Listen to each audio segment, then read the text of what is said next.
The Joe Rogan Experience.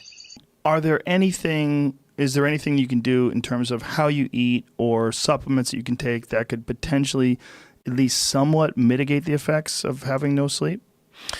We haven't found any good countermeasures. Have you tried diet pills?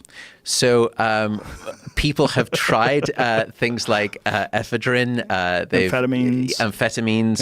Yeah. Caffeine has been used strategically by the military for years, and caffeine can help you get over the basic reduction in your alertness, so basic response times. Mm-hmm.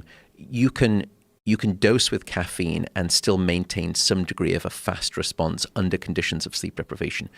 What about Provigil or Nuvigil? Have you studied those so at all? modafinil is sort of the underlying chemical there, and it's debated who actually came up with it. It may have been the French military who actually ended up being the generators of that.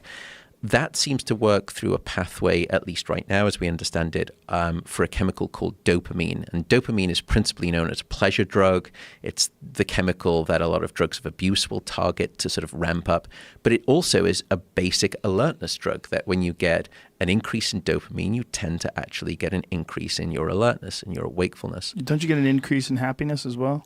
You can too, although modafinil tends to come with the alertness component of that equation and less so with the euphoria. That's why it has a lower prevalence of sort of addiction and abuse. Boy, I know a lot of people who, I wouldn't say they abuse it, but they say they have to use it. Like, the doctor says I got to use it. And Yeah. I'm always suspicious because they seem pretty normal other than the fact that they're exhausted if they don't take this, what's essentially a stimulant. I've taken it a few times. I've taken it when I have to drive, like long periods of time, like I'm driving from San Diego to California or to Los Angeles, and maybe I have a gig. My gig's done at like 11:30. I know I'm going to be on the road late at night. I might take one. And it's fine, but it gives you this weird feeling. It's a weird state. And I know a lot of tech people, a lot of Silicon Valley is on this stuff, and they pop it like candy. So much so that Tim Ferriss, when he was writing his book, The 4-Hour Body, he didn't want to include it. He didn't want to include this particular drug because he felt like people were just going to eat it all the time. Yeah.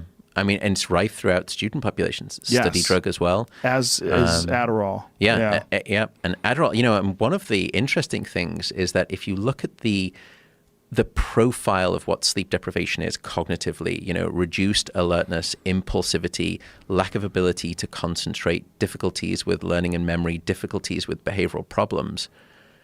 If I were to describe those features to a pediatrician and say, what disorder is this? I'd probably say it's ADHD. Yes. But what we now know is that there is some portion of children out there who are diagnosed with ADHD who either, one, are just underslept, or two, actually have sleep-disordered breathing because of perhaps tonsil problems where they're not getting sufficient sleep. And when you treat their sleep disorder, when you do a sort of, remove the tonsils, they start sleeping normally and the ADHD disappears. Whoa. So there is an issue here, I think, within that sort of the explosion of ADHD. Not all people are, sort of privy to this sort of sleep problem simply masquerading as ADHD, but some people are. One of the other problems too, though, is that ADHD kids tend not to sleep very well. And what we end up giving them is a drug that is a stimulant which will combat sleep and fight back against sleep. So I think we need to have a bit more of a strategic approach as to when we think about at least the dose of that medication in terms of when sleep should be sort of expected during the day. Because, taking it in the middle of the day, in the evening, if it's a stimulant, it's a wake-promoting drug, we need to be very careful. Sleep is part of that equation. Well, that's terrifying because I don't know if the people that are prescribing these things have the sort of deep education in sleep and the necessity of it that you do.